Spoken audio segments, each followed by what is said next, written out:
A sole proprietorship is just you individually. A partnership is when there is more than one of you together. An LLC is something set up through the Secretary of State's office that provides, as it says in its name, limited liability for the operations of the company.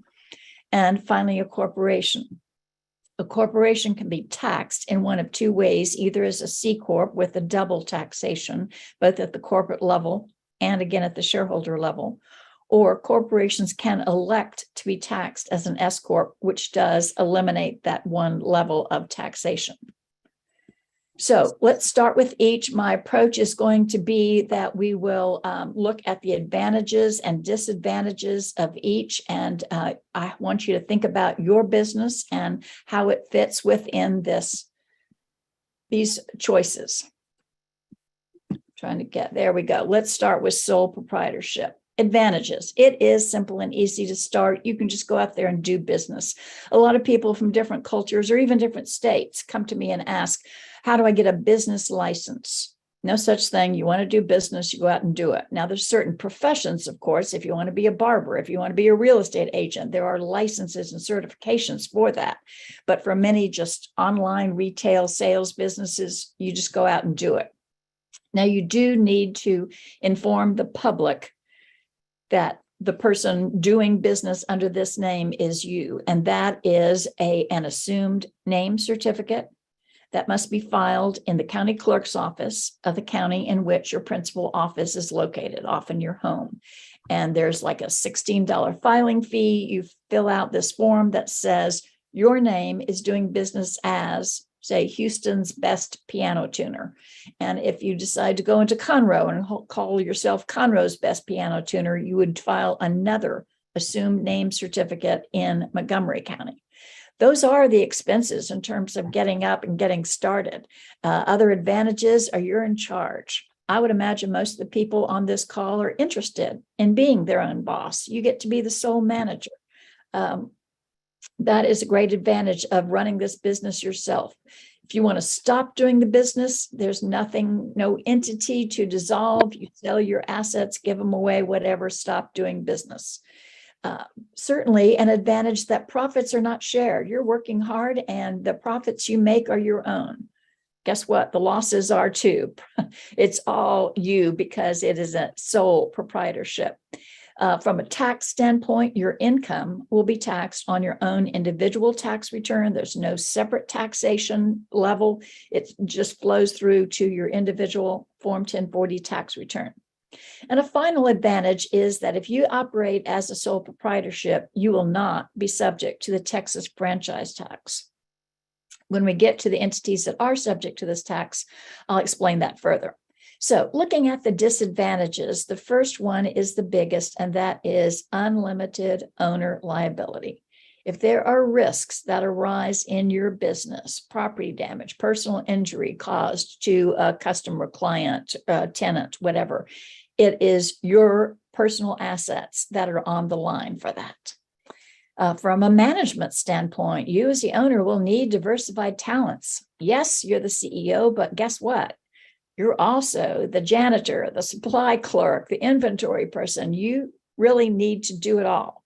Doesn't mean you can't contract out certain areas. I recommend you do that to focus more on business, but you have to know what you can do, what your talents and time allows you to do, and what you need to contract out to others. Startup capital is often difficult to raise because it's basically you. And if you get hit by a bus or get COVID and are down for 2 weeks, where's the company going? Who's running it? Banks are really concerned about that if there's no depth to the business. A business can be dissolved when the owner dies. As I mentioned before, you're ready to wrap up the business, you can walk away from it. This next point is one that I want you to think about in terms of the growth of your company. You want to attract employees who are vested in the company. If they really are incentivized to do well for the company, they will want to own a piece of it. You can't do that if you're a sole proprietor. So prospective employees say, yeah, I'll work for him, but where am I going? What future is there for me in this company? From a lifestyle standpoint, you should recognize the fact that there's no difference between you and your business. You're kind of on 24/7. And finally, from a legal standpoint, you could have certain permits, licenses, contracts with you as an individual. In the event of your death, that contract is no longer valid. That certification is lost upon death. So one of the disadvantages I mentioned was that you are by yourself doing it on your own. You got to have a lot of different abilities. Well, that's a good reason to go into partnership with others. Partnership can be between two or more people. They share in the management. You should choose a partner whose capabilities complement your own. Two people who are good salesmen without being able to deliver the meat of the services are not going to do well. And I also want to emphasize the importance of choosing a partner that you know well. I tell my clients that choosing a business partner is like choosing a spouse, and you don't make that decision quickly.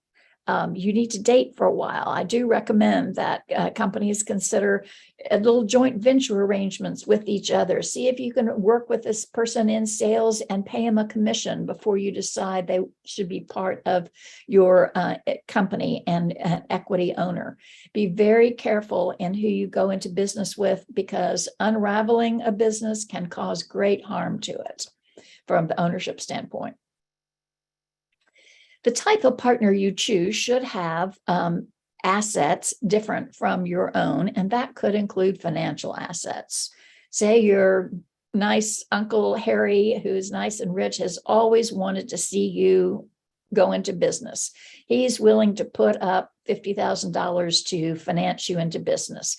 That would make him your partner in whatever percentage ownership the two of you decide.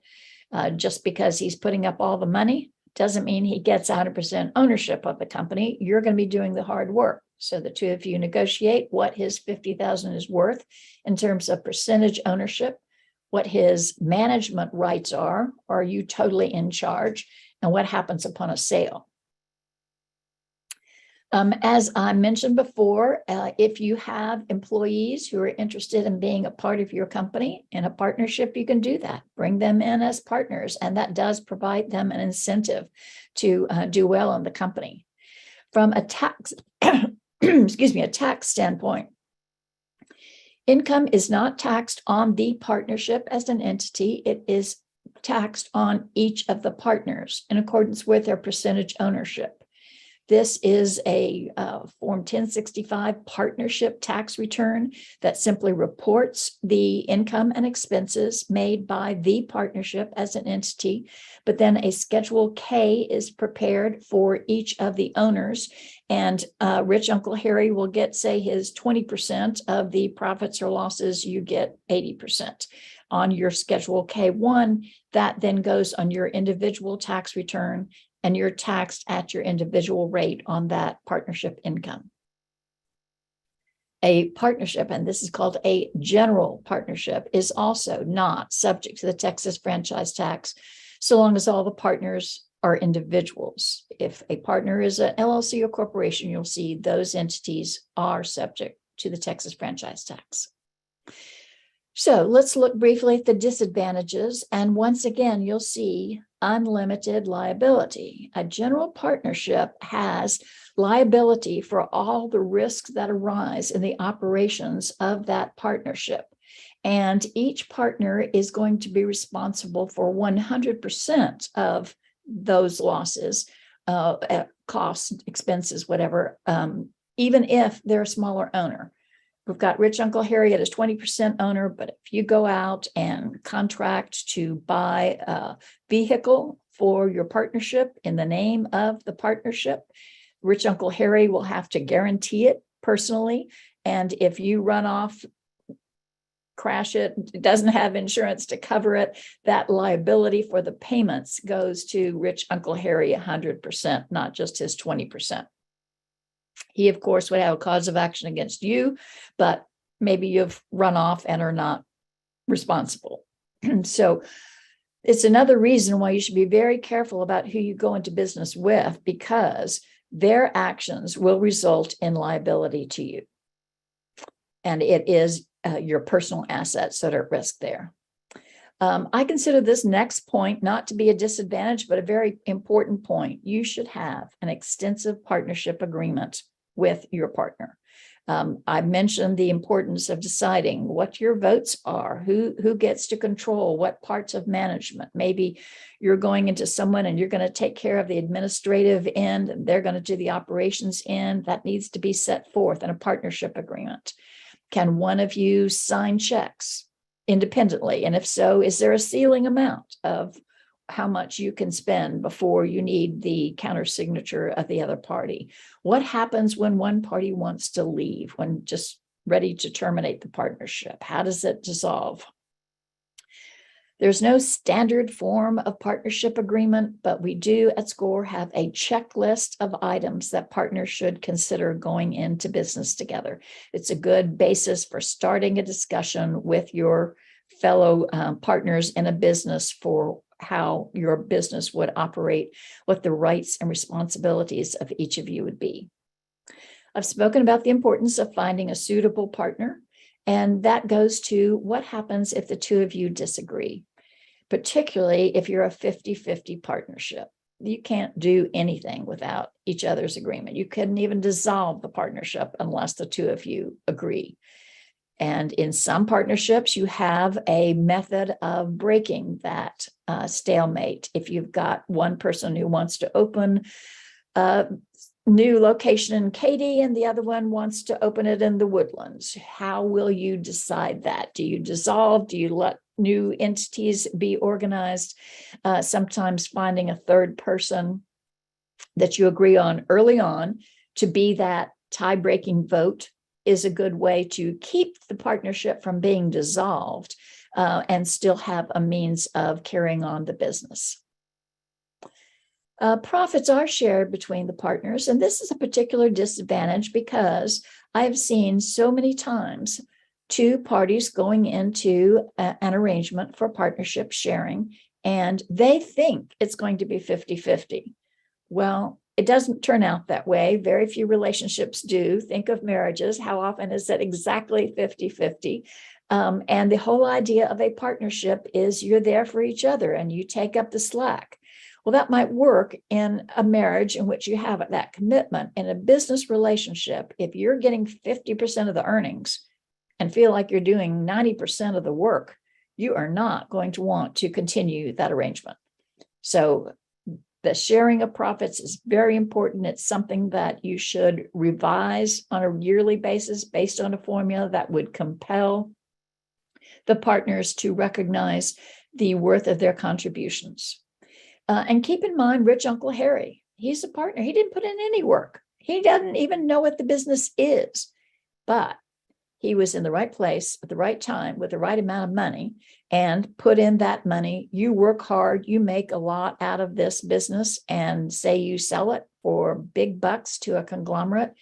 And because he put in his $50,000 at the right time and owns a 20% interest in your company, he's going to get 20% of the proceeds from this very successful company that you worked hard to build up. That's part of the profit sharing arrangement you have. It should be provided in the partnership agreement. And yes, there are different ways you can provide for it. There are ways you can buy out Rich Uncle Harry once his $50,000 has provided the results that you want to see, and you think from now on it's your business and you don't want to continue to share with them. All of that would go into the partnership agreement.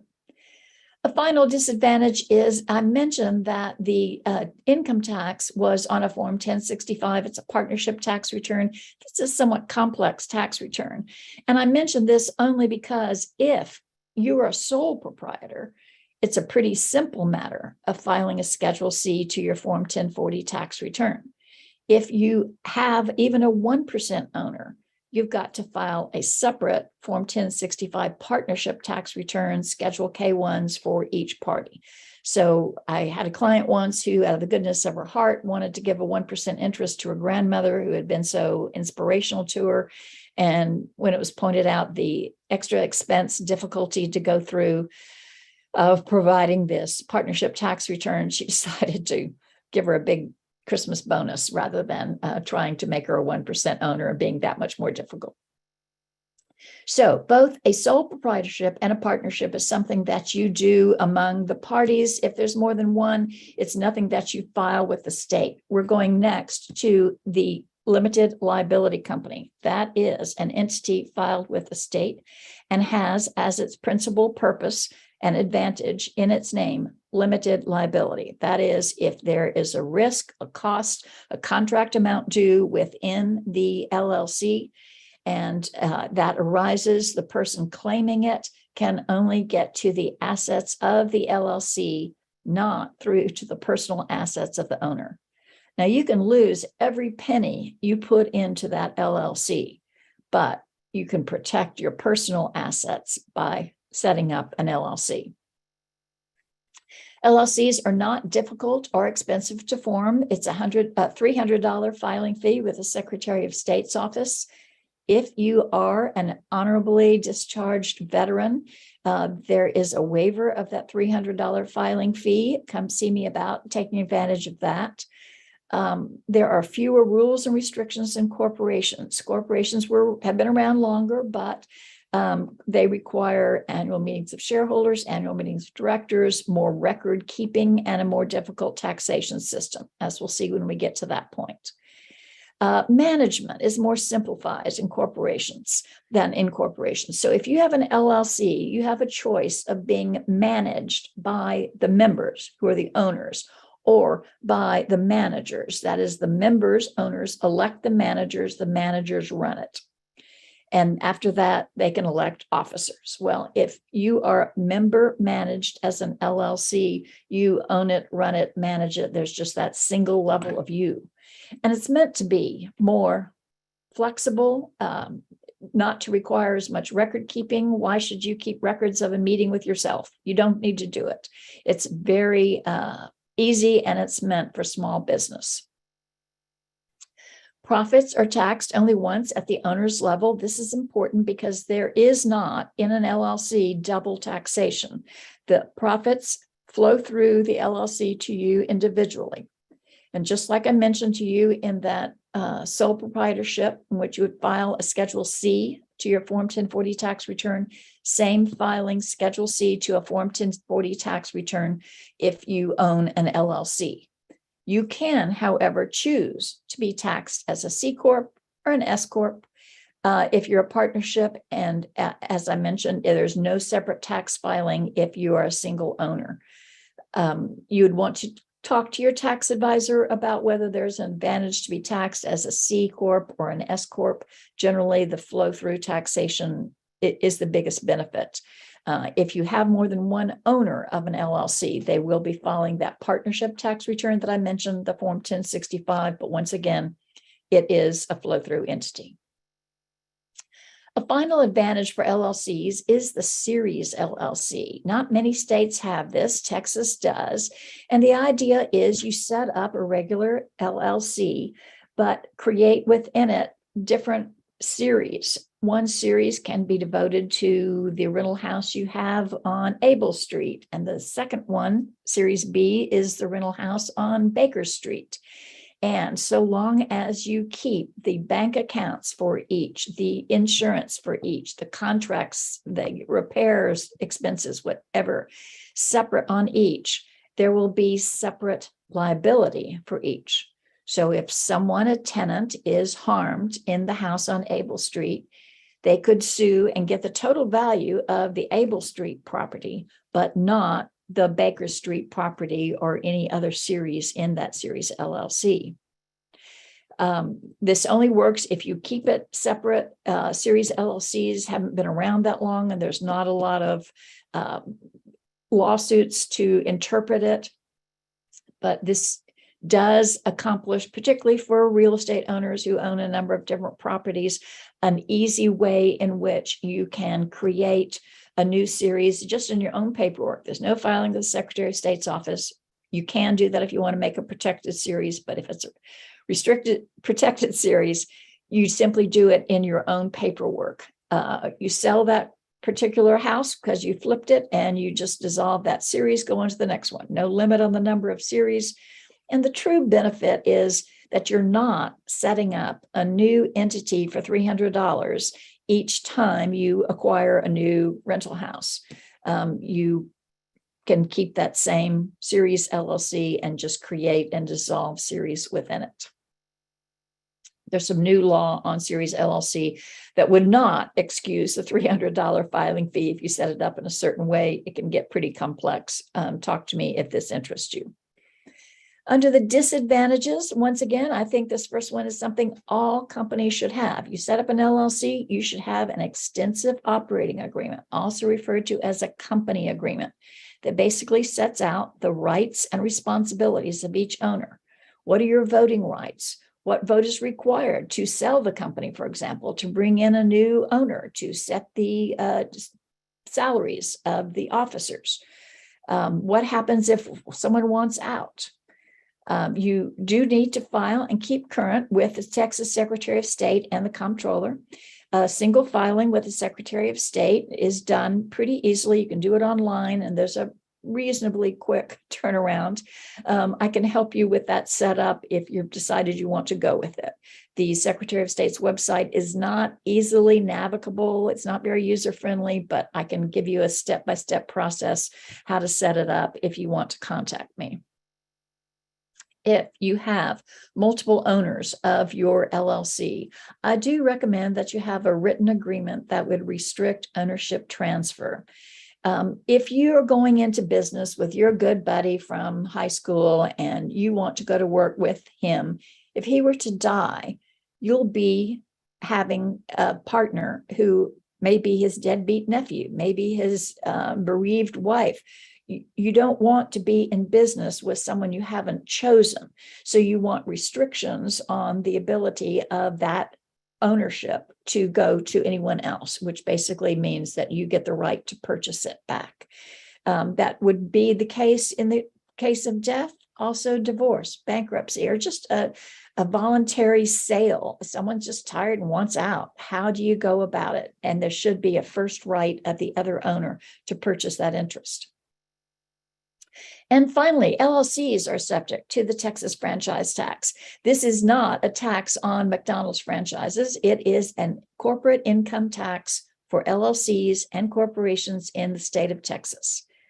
I'm going to give a slide later on about taxes at various levels. I just want you to remember for right now, yes, if you set up an LLC, you will be subject to the Texas franchise tax. Corporations are the traditional business entity, although they are much less popular now than LLCs. They also limit liability in the same way the LLC does. If you're dealing with venture capitals, if you want to go public, if you want to see your name in lights on the New York Stock Exchange, you should probably be a corporation rather than an LLC, although it is possible to transfer.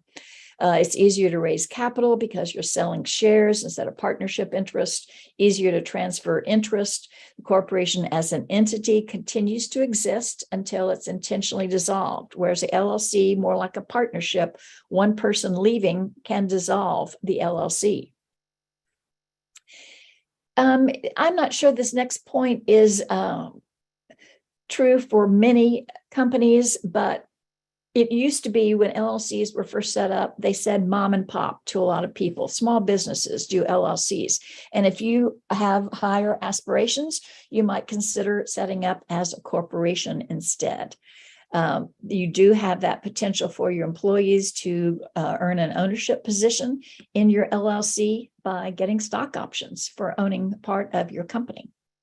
In terms of disadvantages, you do file and keep current with the Texas Secretary of State and the Comptroller. The filing with the Secretary of State is also a $300 filing fee. It's on a different form. It's a Form 201, whereas the LLC is filed on a Form 205. The Comptroller is like the treasurer of the state of Texas, and he is the party, that agency is the one who monitors the Texas franchise tax. So once again, when I get to the explanation of taxes, I'll explain to you your obligations there. There are more extensive legal requirements in an LLC, in a corporation than in an LLC, but if you're a sole owner, it may not be very difficult for you to sign a consent once a year. That is that meeting of shareholders and meeting of directors. The principal disadvantage is that the default position for taxation of a corporation is that the corporation is taxed on its earnings. And then to the extent dollars are dividended down, distributed to the owners, you as the owner are then taxed on those same dollars. That's the idea of double taxation. There is a way around that, which we'll get to in the next slide. In terms of documentation, corporations need bylaws, a stock ledger, the written agreement I told you about in the previous slide about multiple owners. You need a way to restrict someone from transferring their stock if you really want to do business only with those people. Should be in a separate agreement. And finally, corporations are subject to the Texas franchise tax. So if you're thinking corporation, but gee, you don't want to go through that double taxation, I think the next option is to be an S Corp.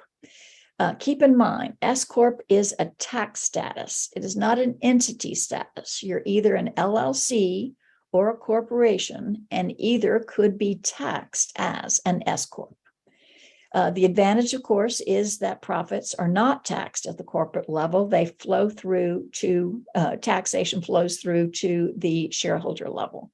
Otherwise, the entities are the same. And if you remember from the slide I showed you on LLCs, LLCs can elect to be taxed as an S Corp. But you must qualify in order to be taxed as an S Corp. One of those qualifications is you can't have more than 100 shareholders. The shareholders must be individuals, estates, certain trusts qualify.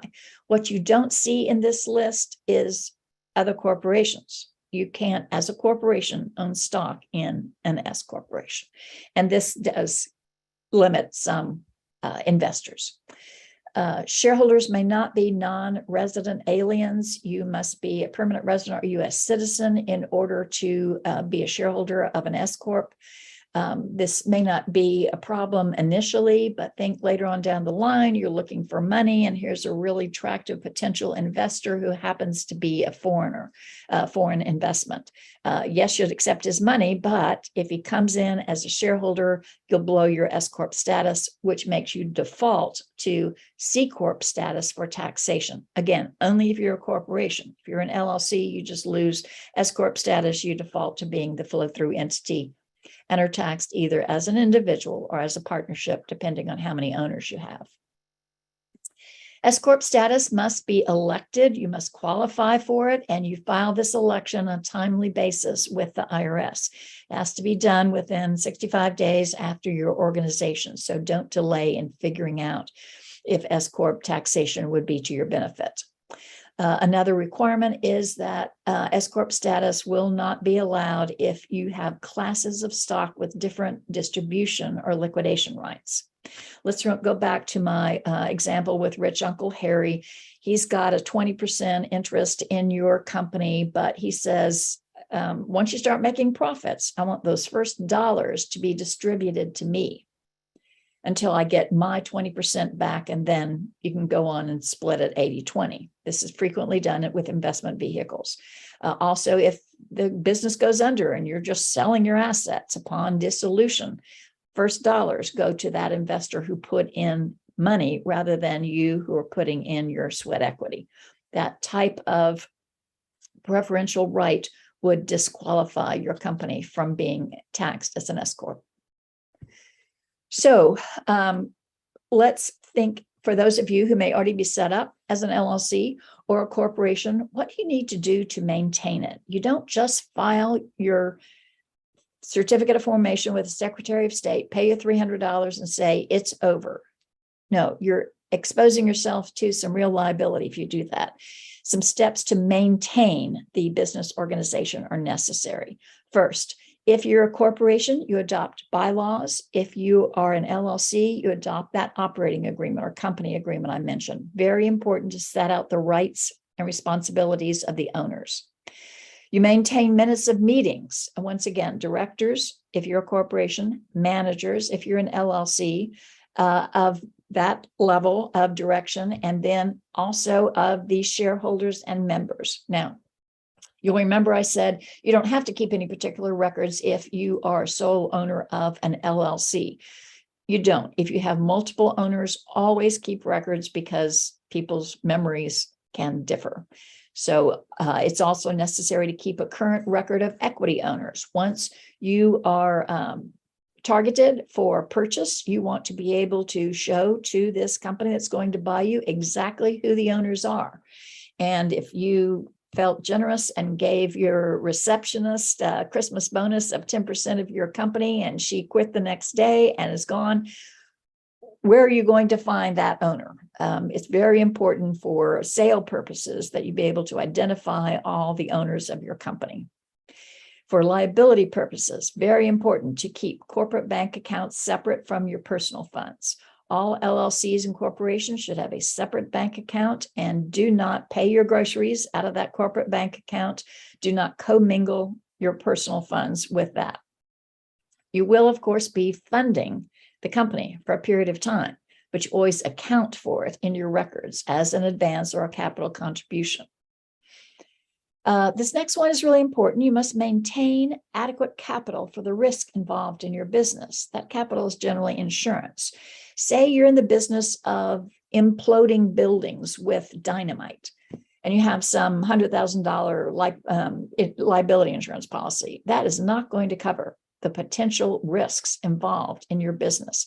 And someone could easily say, you're underinsured, you have inadequate capital, and therefore they pierce through that corporate veil of your company to get through to you personally because of the inadequate capital covering risks. Your risks were too high. Something that I find regularly with my clients is they enter into contracts in their own name, proud of setting up their own company, but then they enter into a contract in their individual name rather than the company name. Or they sign it in their individual name, not as an officer of the company. Very important always to enter into contracts in the name of the company. And when you sign it, it is by you as officer. You can call yourself CEO, president, whatever office you want to have. In many LLCs, it's manager, which is just fine too, but not in your individual name. It's always a good idea on your website or any business cards to put the full name of your entity, including the letters LLC, Inc., Corp., whatever you are. That is notice to the public that you're not doing business in your individual capacity. You are a corporation or LLC. If you own property, real property, or a vehicle, they must be titled in the name of the entity. For companies, LLCs that own several rental homes, each of those homes has got to be in the name of the LLC, not the name of the individual, or there's individual liability. If you have a trucking company, the title to those trucks, trailers, whatever, must be in the name of the LLC. And finally, you must look, act, walk, quack like an LLC or corporation, which involves filing your annual franchise tax report and a public information report annually. This is filed with the state. I mentioned to you the Comptroller of Public Accounts is like the treasurer of the state of Texas, and he will send out each year a franchise tax report and have attached to it a public information report. That's where you identify the persons in charge of governing the company, and that must be filed on an annual basis, May 15 deadline. So our goal here is to make sure your business is recognized as a separate entity, not your alter ego. If you just operate it as your alter ego, don't take these steps, don't file on a regular basis, you likely will be exposing your personal assets to the liabilities, the risks that arise in the operation of the business. If this seemed like a lot, let me tell you, my recommendations are pretty simple, and that is to keep it simple. If you're just starting off, consider starting off as a sole proprietorship. If there's more than one of you, a partnership.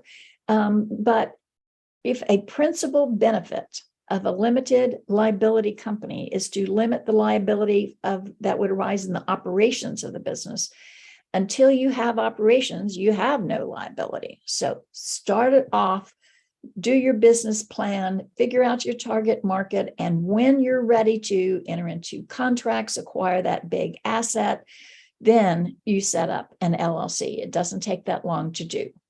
And you can, if you set up an LLC and decide you need to be a corporation, you can upsize your structure later. Let's talk about taxes, everyone's favorite subject, of course. On the federal level, once you set up an entity, you should get an EIN from the IRS. Not exactly required if you are a sole proprietor or a partnership, though I think it's recommended. There's no costs getting an EIN. Go to irs.gov, request an EIN, and just respond to their questions. This federal taxes you will be looking at are income tax. I told you for each particular form of entity, the filing on your federal income tax return that you'll need to do. There's also payroll tax. Payroll tax is basically FICA, which is Medicare and Social Security that is paid over to the Social Security Administration. That is on all employees. You pay on a quarterly basis on a Form 940.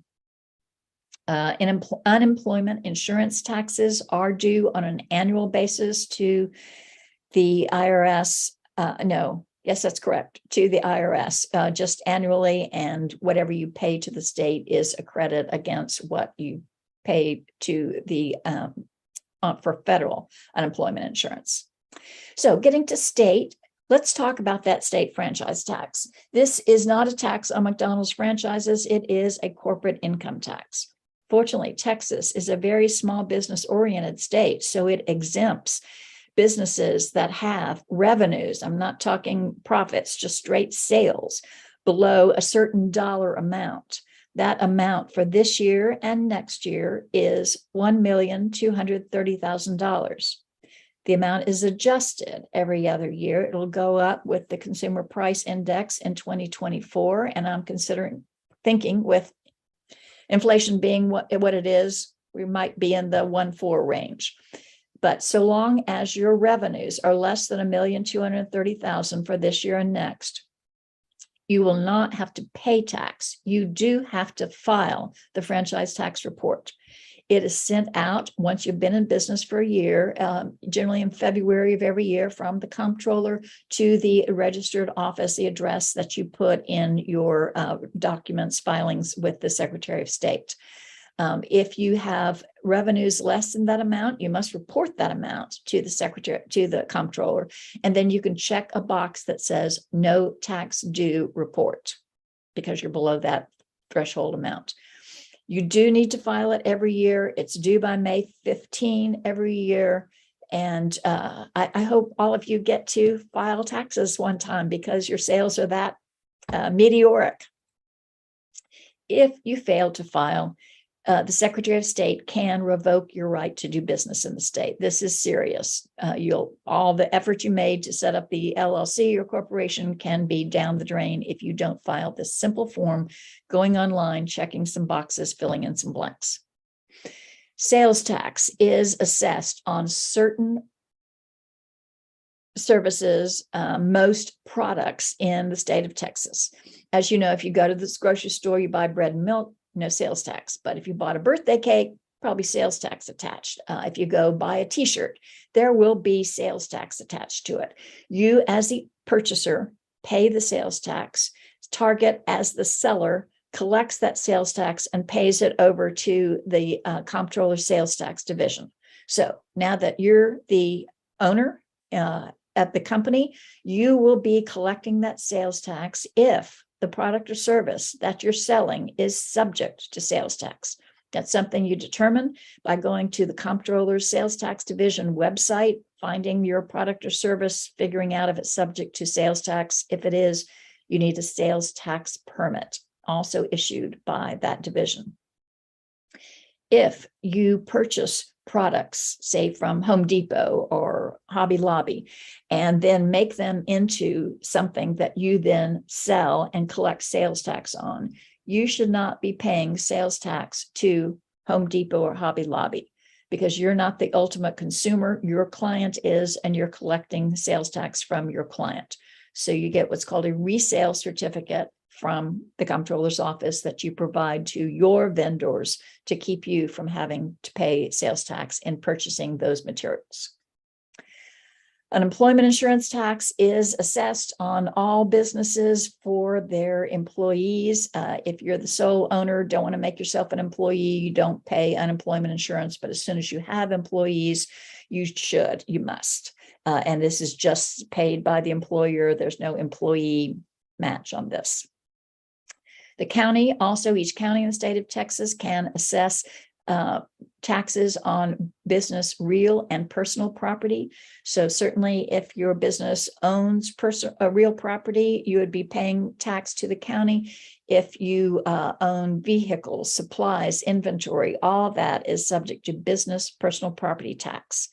The appraisal district in Harris County, it's HCAD, will send you a request for rendition. A rendition is basically an appraisal of what your assets are worth. You tell them what they're worth. They send that information to the Harris County Tax Assessor Collector, and that is the entity that then bills you for the tax owing on that business. Unemployment insurance, I mentioned it's really not optional insurance. It is a tax, and participation is mandatory. There are some dollar amounts that are applicable here. Workers' compensation insurance, another form of regulation. It is not obligatory in the state of Texas. Now, it is obligatory that you as the employer cover all the costs of your employees' injuries in the scope of business. If they are injured while working for you, including death, you are responsible for those costs. It can be in the form of insurance, or you can self-insure it. Many contracts you have, particularly with government agencies, would require you to have private insurance. And that is reported annually to the Texas Department of Insurance, which is the Department of Workers' Compensation.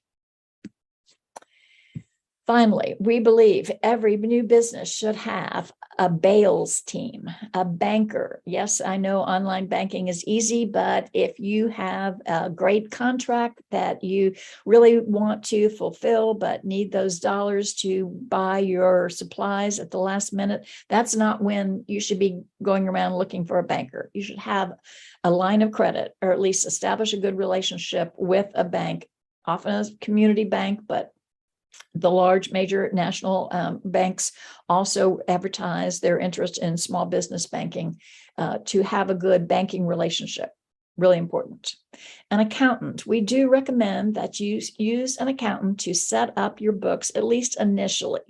Get it right the first time, make sure you're claiming all the appropriate business tax deductions so you're not paying more taxes than you need, and it's set up correctly. After that, if you manage to do the get software and file your forms on your own, good for you. But I would say most important that you focus on your business. An insurance agent, I have mentioned insurance here. This is nothing that we at SCORE can tell you what you need in terms of dollar amounts. We can describe types of coverage to you.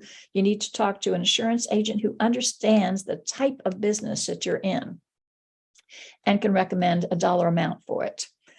We do recommend that you have a lawyer to set up the contracts you're going to be entering into.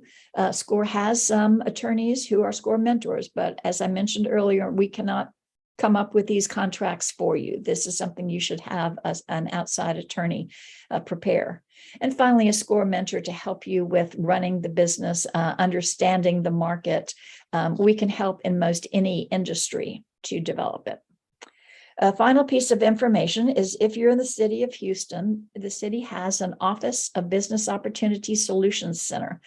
They have a getting started packet, which does describe each of these listing agencies, addresses, phone numbers, the permits you need, building permits, deed restrictions, that sort of thing for your new business. I recommend that you call them, go online to this website. We even have an office downtown that you could go and talk to someone individually regarding it. This is my email address. I'd be happy to respond to any particularly personal issues that you have or questions on what I presented. I am going to get to the questions and make sure that I respond to whatever questions arise. But certainly if yours is more targeted to your particular situation, then feel free to shoot me an email. So I've got about 10 minutes to respond to questions. Let's see what we have here. My ultimate goal is to create an LLC, educational consultant. Do you recommend starting as a sole proprietor to get started? That's a good general question. Yes, I always recommend before you go spend $300 in setting up an LLC, you come up with a business plan, which you'll learn about in this series. Identify your target market, test the market. Can you get clients? Before you enter into a lease on space, you would want to know that you're going to have enough clients coming in to cover the cost of that lease.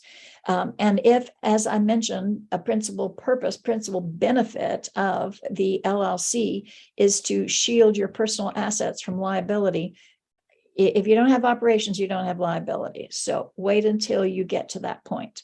I've had a few clients come to me saying, help me set up this LLC. You get there, he spends $300 and he comes back to me a few weeks or months later and says, the business plan didn't prove out, or I got this great job offer I want to go do instead of setting up this LLC. Or I didn't get the contract that I bid on. So no options now for this LLC. Well, it costs to dissolve an LLC too. So don't get ahead of yourself in this. A business plan is most important. And yes, this PowerPoint is going to be available. Slides are presented. I'm sure Lalitha mentioned that. Let me get to some other questions here. I formed an LLC in Nevada because my business name wasn't available in Texas. Should I file a foreign entity in Texas or hire an attorney to review my business structure? I will say generally, if you're a small business, you chose LLC, that was a good choice.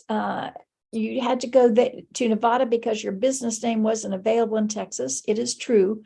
The Texas Secretary of State will not register an LLC that has a name that is the same as or deceptively similar to a business already registered in the state of Texas. However, you can use a different name, a distinctive name, to register your business in the state of Texas. It's set up as an LLC under that distinctive name, and then file an assumed name certificate. This is like a DBA under the name that you want to do business under. That is, distinctive name is doing business as duplicate name. Now, you can legally do that in the state of Texas because assumed names are not exclusive. That is, you can set it up under any name, and there can be a dozen names with that same name, a dozen companies with that same name that are doing business in Texas. But that doesn't mean that the company already doing business in Texas with that name won't sue you or send you a cease and desist letter saying, oh no, we had that name first. You can't use that name or you'll be infringing on our intellectual property rights. And indeed, I don't recommend that you use the same name as a name already in business in the state of Texas. They could be disreputable. They could get your calls and you'd get theirs. It could be very disruptive. Try to find a distinctive name to do business under in the state. But since this particular person already has formed a Nevada entity, I will say if you're a Nevada LLC doing business in the state of Texas, that is your principal places here, you've got a principal office here, you need to register to do business in the state of Texas. That is a $750 filing fee, and you are then subject to the state franchise tax as well as whatever taxes Nevada has. So I would think seriously about it. Think about your choices here. There are ways in which you can merge the Nevada LLC into a Texas LLC. If you don't have a lot of operations, you can dissolve Nevada, set up Texas, and use that different name there are options to pursue. Hire an attorney to review your business structure. There's nothing wrong with LLC. You just need to decide whether having two states to answer to is wise, is worthwhile in your situation. If you have no contacts in Nevada and no other reason to be there, particularly if there's a tax or an annual fee involved, I would say dissolve Nevada, set up Texas, use a different name altogether. Or if you really like that name, know that you are risking having the company currently doing business under that name come after you. There's another person who mentioned that they were rejected by the Secretary of State and their DBA name wasn't available either. DBA names are not exclusive. You just file that assumed name certificate with the Secretary of State if you are an LLC or corporation, and they accept it. Yes, there could be other companies with that same name. Yes, you're taking on a risk that that company with the prior right to that name could sue you for it. So again, it's something I would recommend you stay away from. You don't want to start your business with a lawsuit. The rest of the questions I'm seeing have to do with getting a copy of the presentation. If Lalitha didn't mention it first, yes, she does send out a copy of these PowerPoint slides. I realize I've given you a lot of information and it was pretty quick. I hope everyone was taking notes. You'll get the slides themselves to present it. And then if there are issues that are not clear to you, please do feel free to send me an email and I'll be glad to set up something.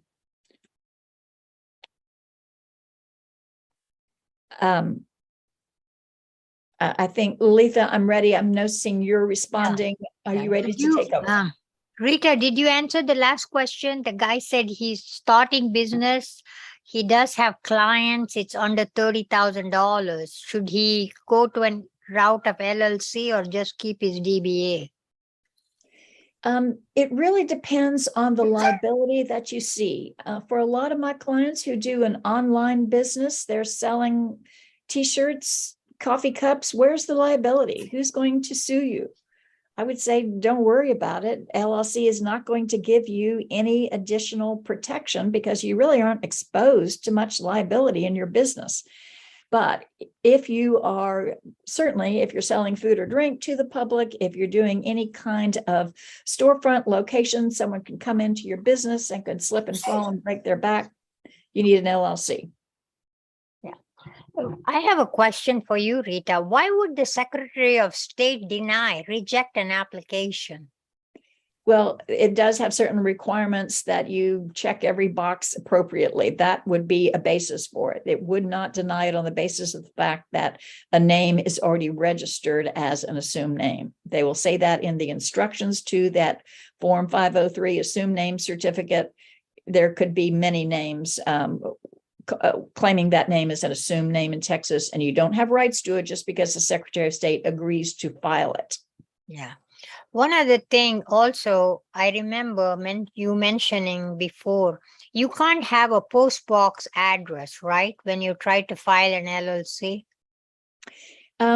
There are several requirements for a name and address in the LLC application. One of them is registered agent and registered office. And that is the office at which you would be sued and you would be presented with service of process by the constable if you were involved in a lawsuit. So that cannot be a PO box. There are two other places, as organizer and as the governing person, you could put in a PO box. And the option for registered agent is that you hire a registered agent. It costs less than $100 a year to have a company serve as your registered agent to receive all the notifications and, if necessary, service of process. A lot of my clients like to do that, but keep in mind, there are at least 3 areas in the certificate of formation that require your address. So it would be hiring a registered agent for registered agent purposes, and then setting up a PO box for the purpose of your name as governing person and organizer. Okay. Thank you, Rita. That was wonderful. I think you gave a lot of information for people, like they said, And you can always reach us back again, if you have any kind of question. Like Rita said, we can write your contract, but we can answer questions and help you. And she's very, very diligent, She tries to help as much as possible. So please, her time gets kind of constrained because of all the questions everybody has, but she will always respond. Thank you, Rita. Thanks, everybody. So if you want to take a short 5-minute break, then we start with the next session. Okay. Thank you Great. again. You bet. Thanks.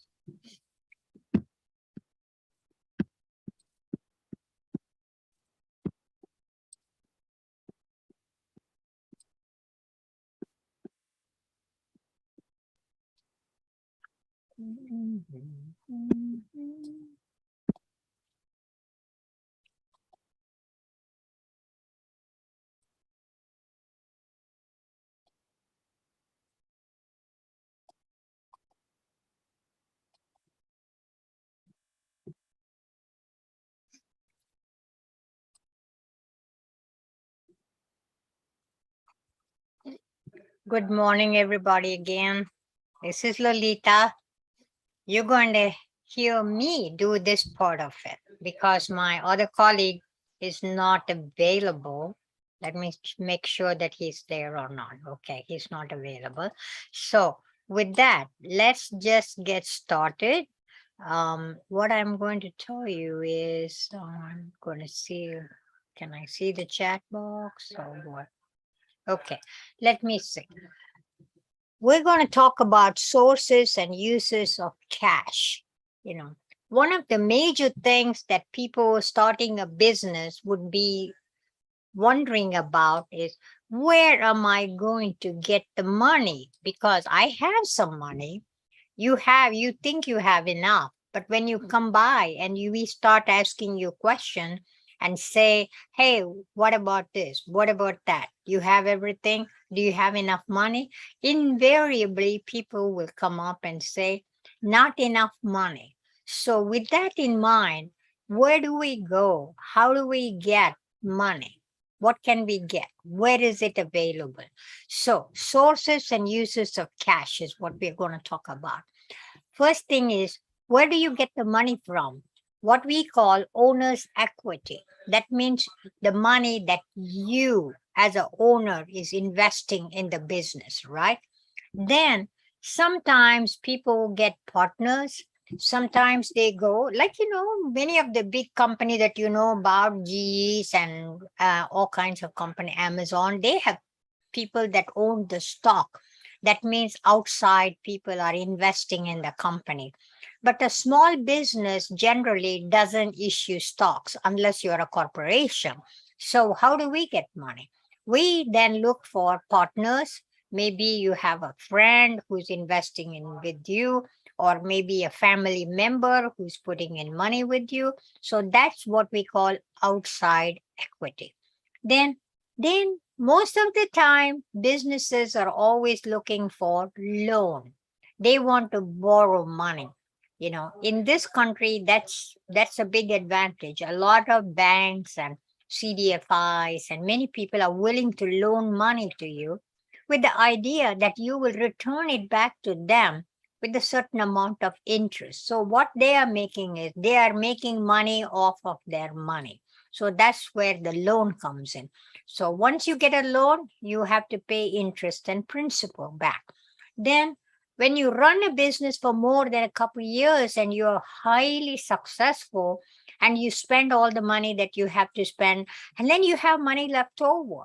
So that's what we call what's coming out of your operating income. And you keep part of that money in the bank so that you can use it for your operation. So that's what it'll be, profit. So, okay, that's the amount of stuff that's coming into a bucket. But what happens when you open the tap? It starts going up, right? Startup expenses could be you need to buy a brand new computer. Oh, I'm in the trucking business. What do you need? A truck, right? Immediately you have to have a truck. Oh, I want to store things. I need to get a warehouse. So a startup expense would be those kind of expenses that are normally as a part of the business operation. Okay. Then we have monthly expenses that are recurring, rent, one thing for sure, utilities, telephone, all kinds of stuff.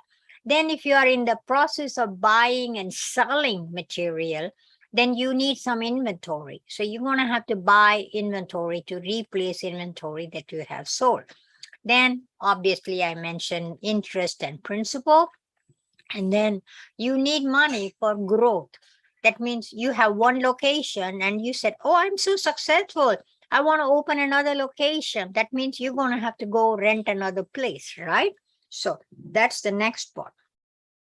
Oh, what happened here? I can't get it to the next screen. Let me go back.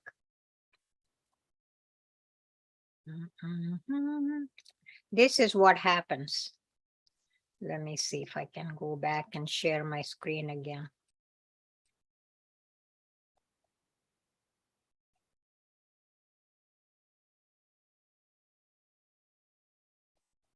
Okay, how much money do I need? Some businesses are going to require more money than others. Like, for example, I'm a CPA. What do you think I need money for? I may need money for a computer. I may need to get some software.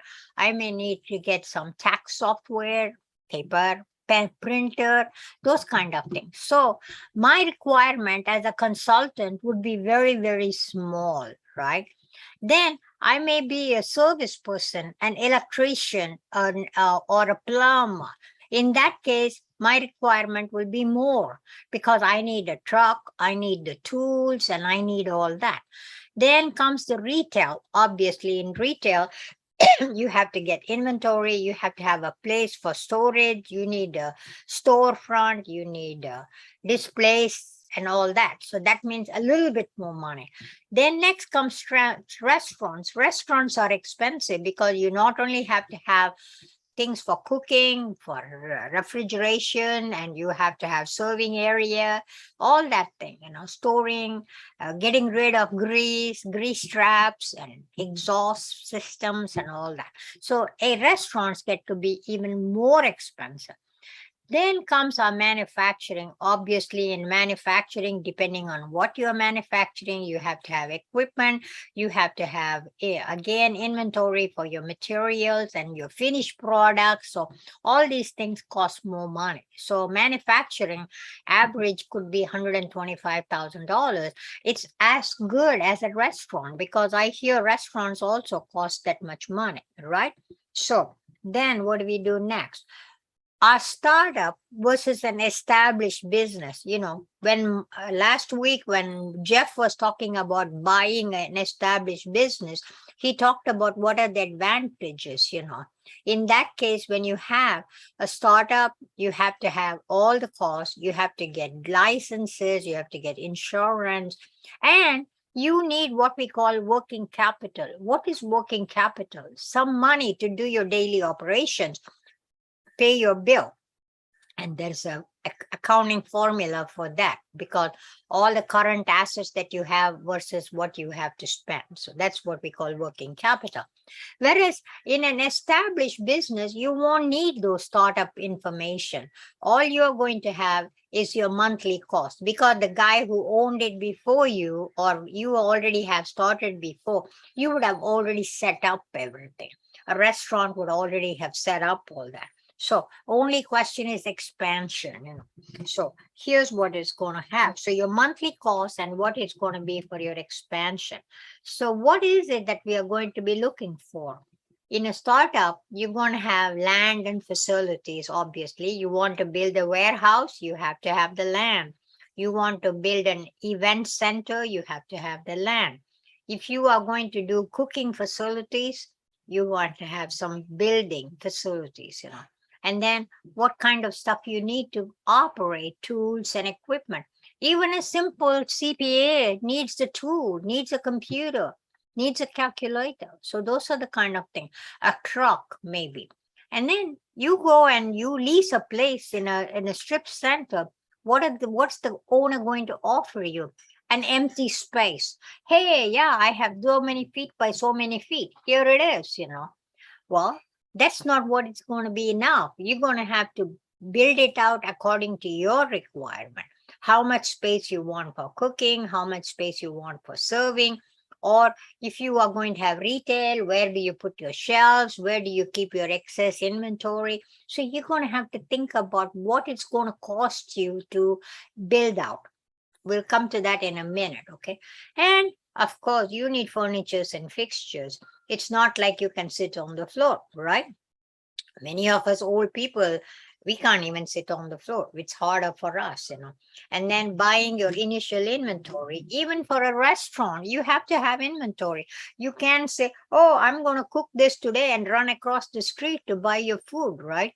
You're going to have whatever you're going to prepare, you're going to have inventory for that. And nobody's going to give you a connection for your Wi-Fi or for your water or for your electricity unless you make a deposit, utility and deposit. And in this way, Rita talked a little bit about insurance. She said you need an insurance person. You need to have an insurance before you open the door. Because I know a place where they opened the door and the first day somebody walked through and fell. What did they do? Turn around and sue the guy saying that they fell in the restaurant. So I need to have some taken care. It could be big medical bills. It could be anything.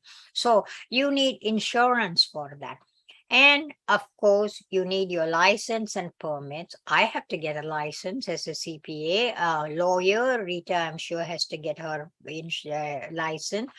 And if you're going to do anything in the city of Houston, any construction, you have to have a permit. You're an electrician, you have to have some certification. So not only you have to fulfill the requirements of the city of Houston or the county, but the state has requirements too.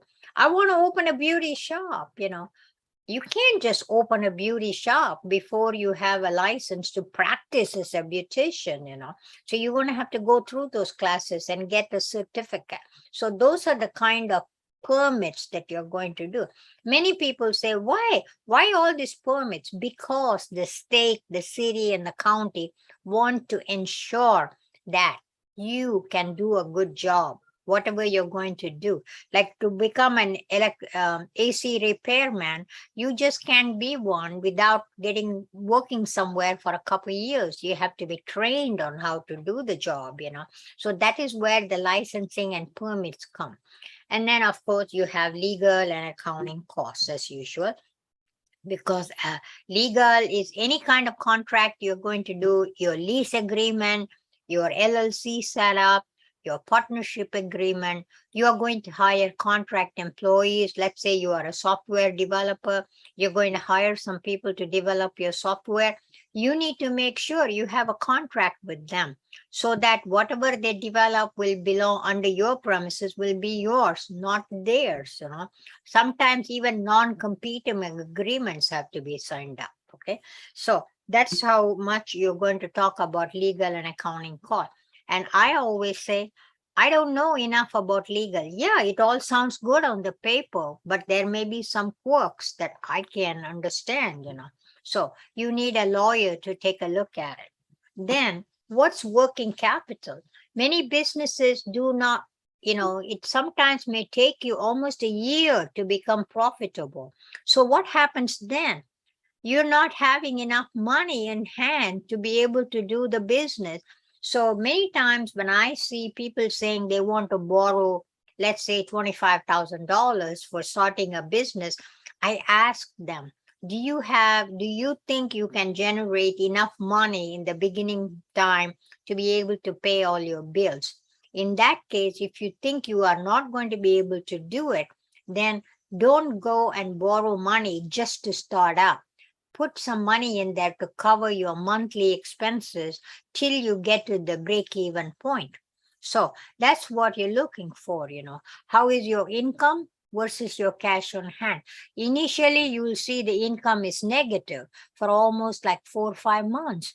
Then you start becoming profitable. That's when you're going to have more capital that you can work with. So always plan on 6 months that you are not going to be able to make a profit. So nothing wrong. Don't feel ashamed. Don't feel like, oh, what is this? She's saying I can't make profit in the beginning month. If you can make a profit, wonderful. But the trend always has been for the first few months, you don't make the kind of money that you need. Okay. So now what are the monthly expenses that I need to plan for? If you have employees, you have to give them salary. You have to pay Social Security and Medicare. You have to pay rent. And many lease agreements will have some maintenance clause on it. You are required to maintain what's in your premises.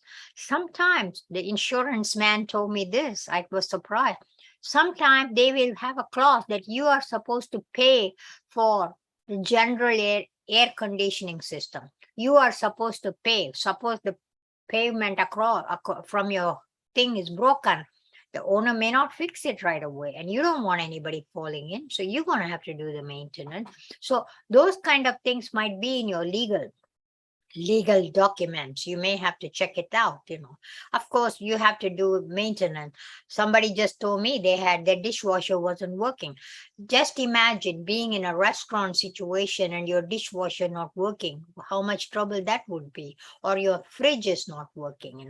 It spoiled all the food that was already in there. Now you don't have a place to store. So these kind of things. And manufacturing, you may buy a plant, you buy an equipment, but make sure that you have enough to maintain it, And utilities, insurance, we talked about, taxes and fees, Rita mentioned about franchise tax. You may not have to pay franchise tax, but you may have to report it. If you have employed salaries, you do have to pay the payroll taxes once a quarter. And so these kind of taxes can be there. And the city of Houston may charge you for personal property in your premises and pay the tax. That may come at the end of the year, but you need to be prepared for it. Then comes advertising. Oh, advertising. How much money do I have to spend for advertising? We do a webinar on that because I said, don't only talk about marketing process, but tell people how much it's going to cost them to do all this advertising that you want to do.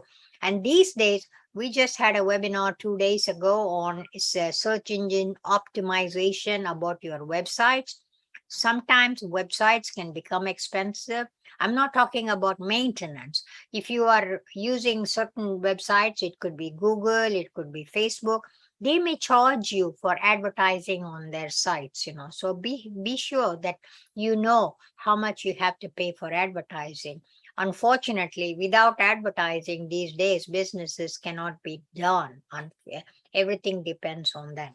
If you borrow money, sure enough, loan and interest payment, everybody, all of us that have got cars on credit or homes with mortgage loans, we know we have to pay interest and principal payment as we go along.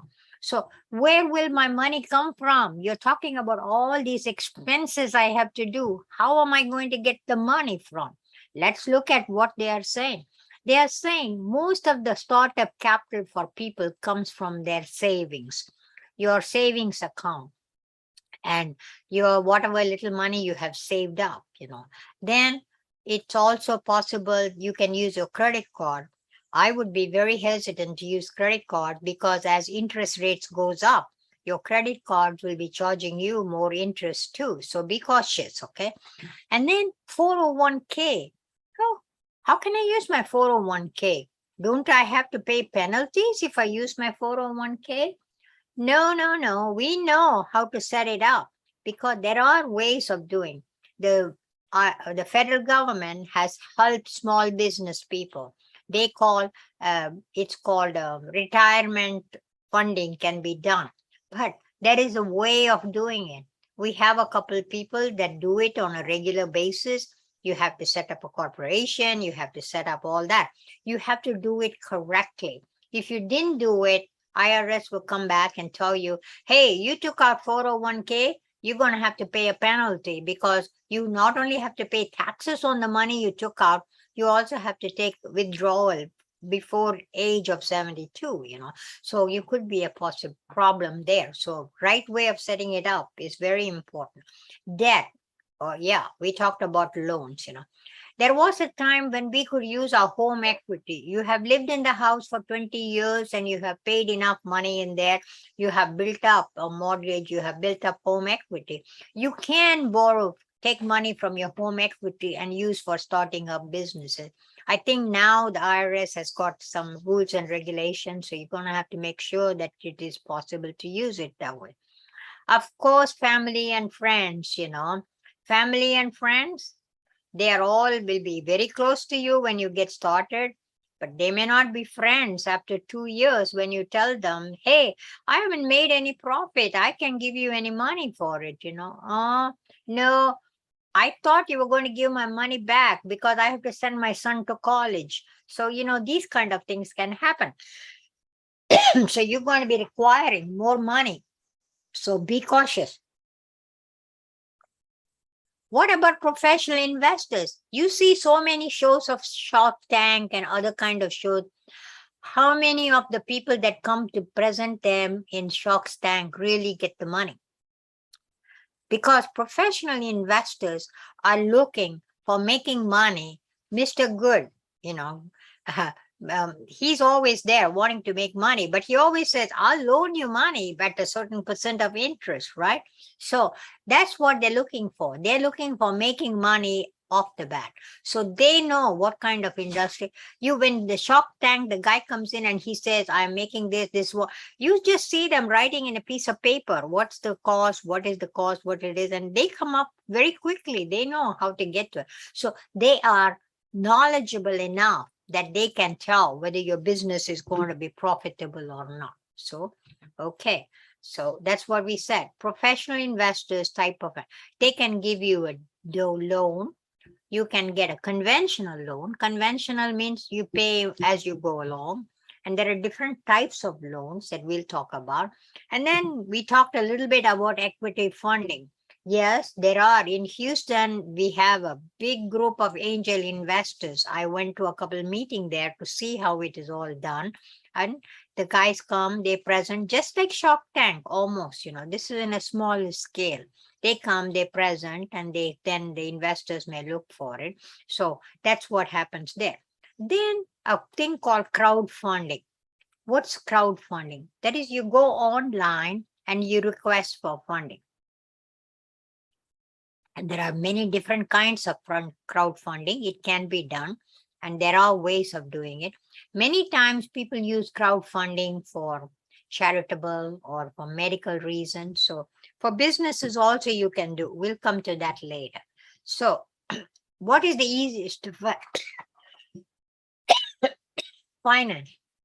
You'll see as you go up, inventory, your accounts receivable. If you have real estate, you can put that real estate as a collateral and you can get money.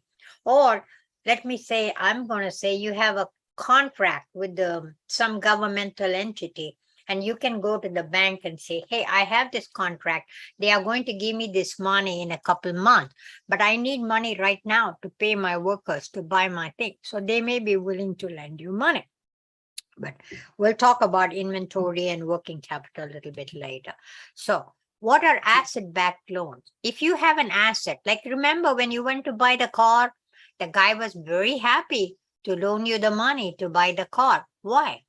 Because if you didn't pay, he'll take the car. Mortgage, similarly, they're very happy to loan you money. If you don't pay, they'll foreclose and take the asset and sell it in the market. And that's what it has happened. So if you have an asset, then you can get the money easily because the asset is used as a collateral. And in many cases, if you don't have an asset, then they may ask you to make a payment. Say how much? It could be anything but from 20 to 30%, depending upon the type of loan that you're going to be. So you can buy a truck from a trucking company. You can buy equipment and you can pay them on a monthly basis. So these are possible.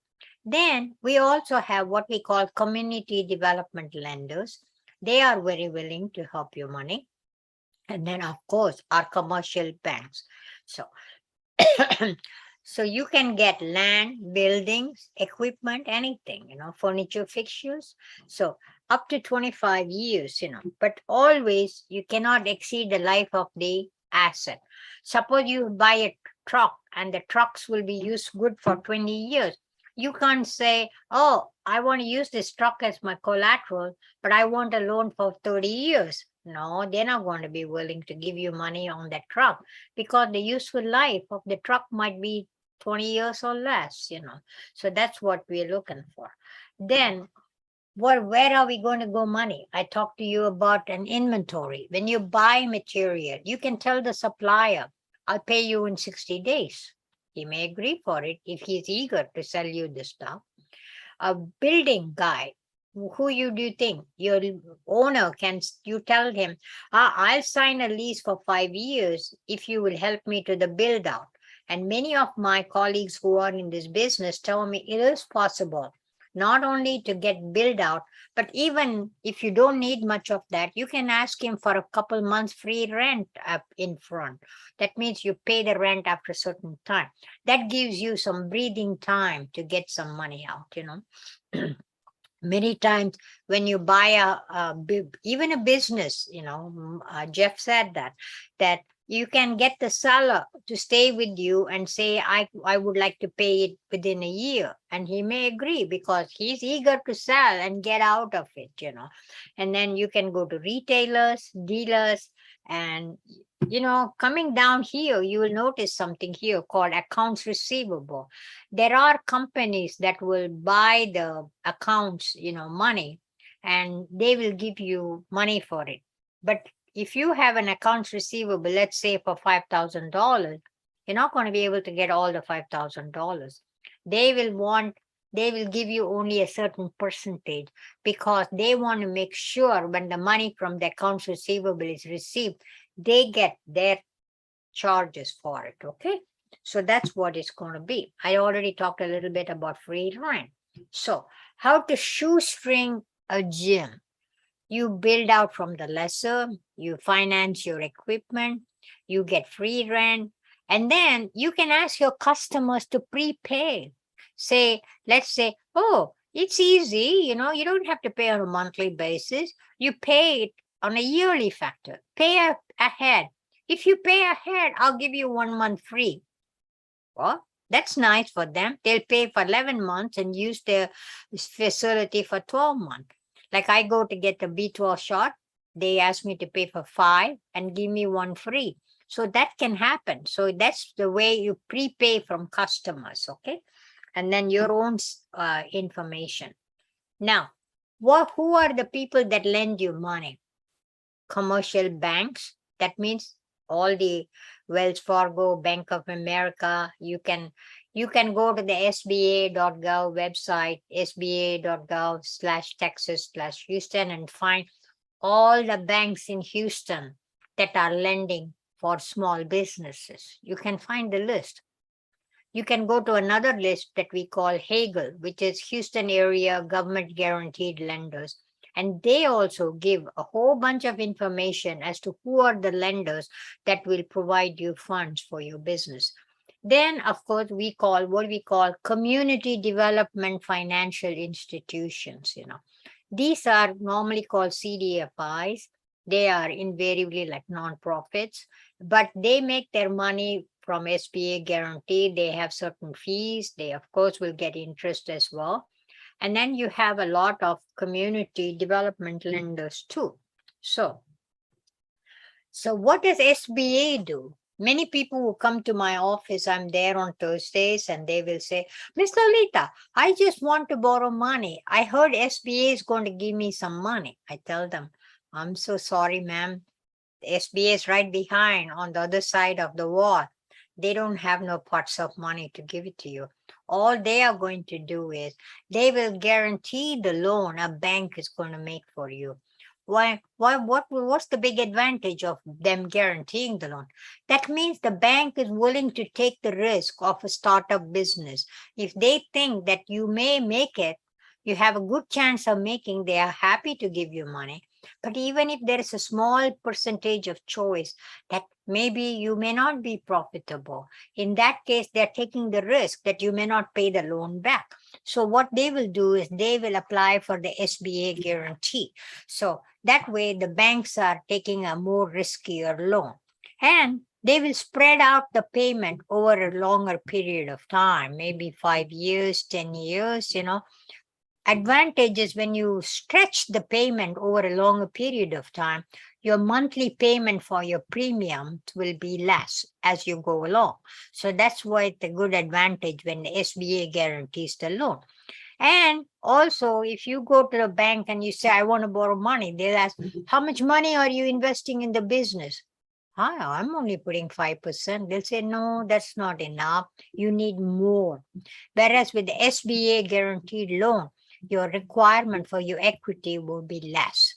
Definitely, Of course, every program has its own methodology, and there are certain fees associated with the SBA loan too, which is all the banks charge you for that.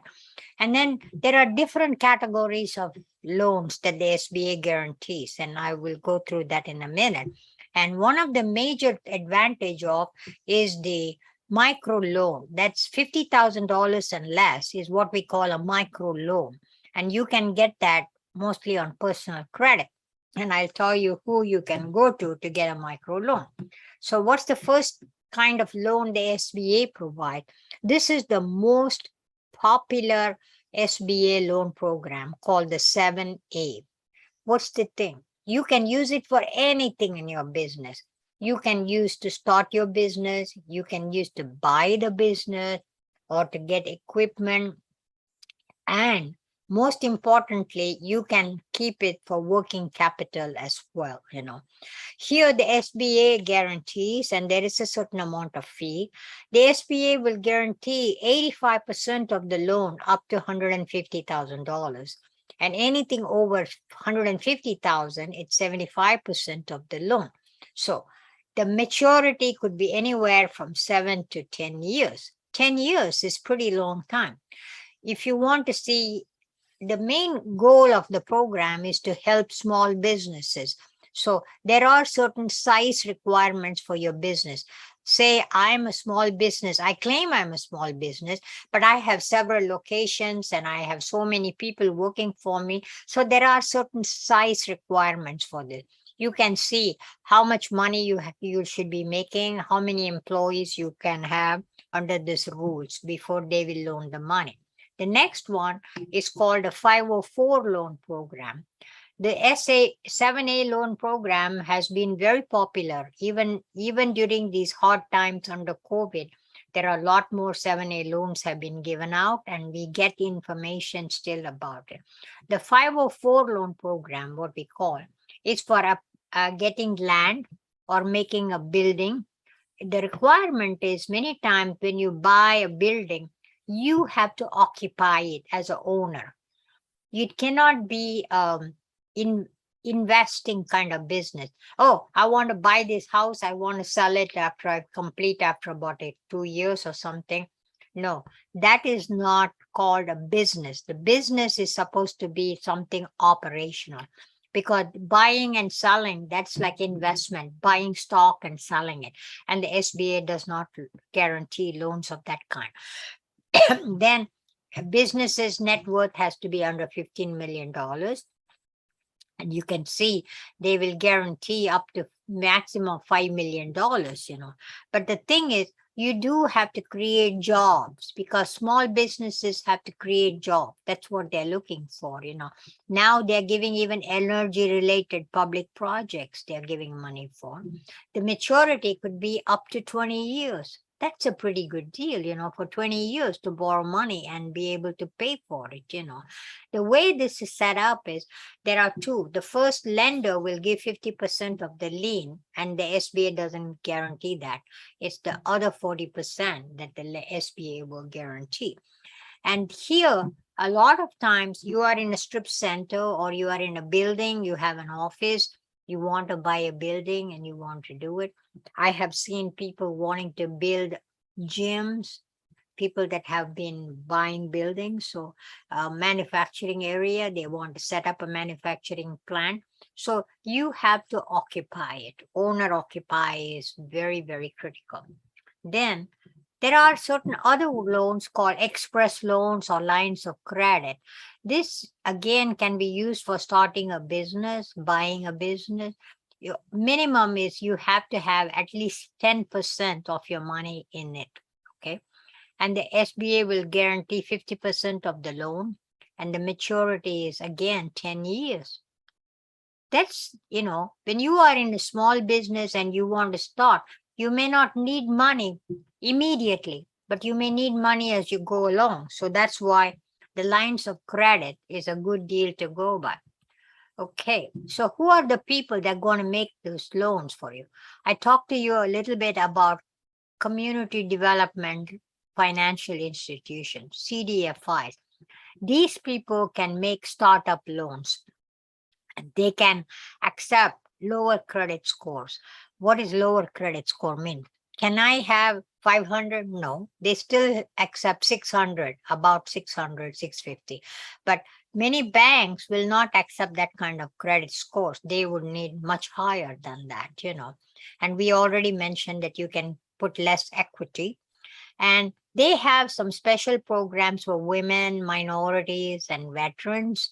And if you are going to be working in what we call an underutilized area, hub zone, that's also again, because the goal here is to help women and other groups have their own business. And when they start their businesses in low income area, that means the neighborhood is also being profited by it.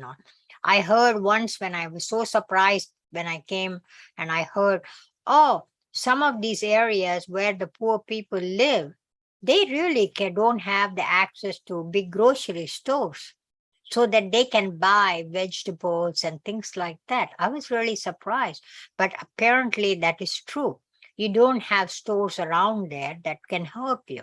So like here, they expect you to create a job, at least one job for every $35,000 you borrow. Huh? What? I have to create a job? I have to hire somebody?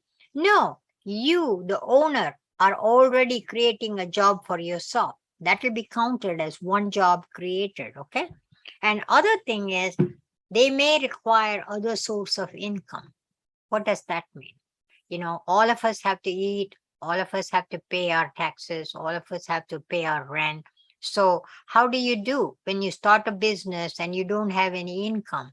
They will require that you have either a spouse, a parent, or somebody who can provide these basic necessities of life for you, the owner of the business, to help you get started.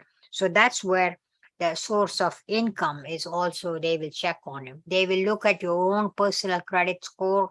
They will look at how you are doing your business, okay? So now, how do you choose a bank? Somebody, I had a client come in yesterday and he was saying, oh, I work with this bank. We told him, hey, that bank may not give you the money for the kind of business you want to do because each bank has their own preferences. Some bank will loan money for a restaurant. Some may give for a gas station or other kind of business. So you need to go check in the bank. Will you be able to provide me? I'm going to start this kind of business. Will you support a business of this kind? Secondly, you need to ask them, do you have an SBA guaranteed loan processing person who knows how to do that? So you just can't walk into one bank and ask them to give you money and the guy may say no. Don't get disappointed. That's why you have to approach several different lenders. Choose a bank. Always first bank where you're banking, your personal bank. Check with them first because they know you. They know how they work. It's not that they are the only one, but it's a good bet that you can try them. And then that's what I said. Look for your type of business. And then you also have to take a look at the bank's position. Is the bank quite well known? Are they having a good standing? Because what happens then? Suppose the bank decides that they are not going to be in business anymore and they sell their business to another bank. Now, your agreement that you had with this bank may not be the same agreement with the bank that is purchasing the other bank. So you need to make sure that it's not going to change hands. Take a look at it. And if you know someone who's borrowed money from the bank, get an introduction to them because they feel like, hey, that's good. This one, so and so is this guy's friend. So he must be good. So then what do the lenders want to see? Your business plan. We will be doing the business plan next week as the third part of this starting and running your business. And then they will ask you for a cash flow projection. Again, we will do the cash flows next week too on that. It's very critical because why would you want a cash flow projection? Just to see how much money you think you're going to be making and how much money you think you're going to be spending. So that's where that comes up. And then I'm not in business. So where do I have a balance sheet or income statement? Well, you do a projected, we call them pro forma balance sheet and financial statements. You prepare them. They may also want to see your own personal financial. What is it that you have? Do you have a lot of other loans that you have to pay? So where is it going to go from? So they may ask for your tax return to make sure that you have paid your taxes, right? You have been a responsible person.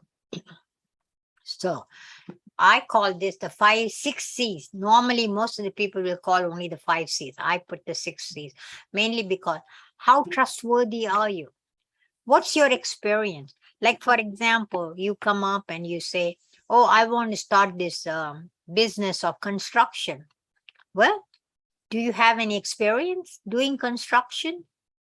Do you have any experience how to bid on contracts? Do you have any experience how to manage your contract? So you need to have experience. You want to open a restaurant. Have you ever worked in a restaurant? Do you know how do they manage a restaurant? So all these things are very important. Character, your trustworthiness, your experience, your credit history. Have you paid your bills on time? Or you don't pay, you keep paying only the minimum on your credit card and keep on dragging it over, so that's what it's going to be. And capability, capacity, how is you able to repay the loan? That's why cash flow will be coming up. Can you generate a profit? I want to do this wonderful job, like I want to build a spaceship. Yeah, I want to build a spaceship. Do I have the wherewithal? Do I even know how to build one? So that's where your ability to generate a profit and have a profitable operation. And then how much money are you going to invest? Well, I came to you because I don't have any money and you're asking me how much money I'm going to invest. Hey, you have to have some personal investment, what they call skin in the game. Are you putting any money? Because if you don't have any investment in it, you may decide, I shut the door and walk away, right? That's not what they want to do. And then what kind of collaterals you have? Just money, or you have equipment, you have land? What is it that you're going to put in there as a collateral? I said it could be anywhere from 10 to 30%. And then conditions. Now, if you look at it, if I want to open a restaurant, existing restaurants are not making money. They're having a hard time. Excuse me. And then you look at cash flow. Look at schools, conditions. The schools, the teachers are not there. They say the children are having a hard time. Their math and English scores have gone down because of the conditions that we were in, the pandemic. And then we also have I always give the example of the city of Houston. I worked for the city for so many years, so I know how the city operates. We just read in the paper, the recycling bins may not be emptied out on time. I see esplanades with grass grown so tall because they don't have people. This summer, the swimming pools were not open because they couldn't hire people. So if the conditions are not good, you cannot make profit. And then what I call cash flow, what money is coming in, what's going out. We talked a little bit about crowdfunding. There are different types of crowdfunding where somebody buys equity in your company or they just lend you money. Here, the government has imposed some rules. You cannot get money equity from a guy who doesn't have a certain minimum amount of investment, because they don't want someone to look at somebody on a website and give money and then they don't get it back. So how are they capable to survive if they lose the money? That's why they're asking for accredited investors. There are companies that you can look up, you can go on the website, Seed Invest, Circle Up. These are companies that help you. You tell them how much money you want to raise. They will tell you there's a certain amount of fees and they will see if they can help you with it. Okay. So that's what it is. But most of the crowdfunding type are non-monetary rewards. That means they're not expecting a profit to be given. They are looking for some item. You may say, oh, I'm a writer and I'm going to publish this wonderful book, but I need some money to be able to publish it. Publishing costs is not cheap, Then they say, oh yeah, I'll give you some money. But what are they expecting? When you print a book, you're going to give them the book, one copy of it free. That's item reward. Or you make something and they give you a freebie on that. So many people are looking for that kind of a reward. Sometimes they just give a donation based on GoDaddy or somebody like that, a website, because they say, oh, they're going to publish all the names of people that donated. Like, for example, I could be giving money to the Parkinson's Association. They may publish my name along with the other donors, So that's what they're looking for, a recognition. And then here again, there are several different websites that you can look for: Kickstarter, Indiegogo, Rocket Club. But remember, they always have a certain amount of fee that they charge. So how do you do crowdfunding? You decide what platform you want to do. You have to know how much money you want to raise and who is your audience.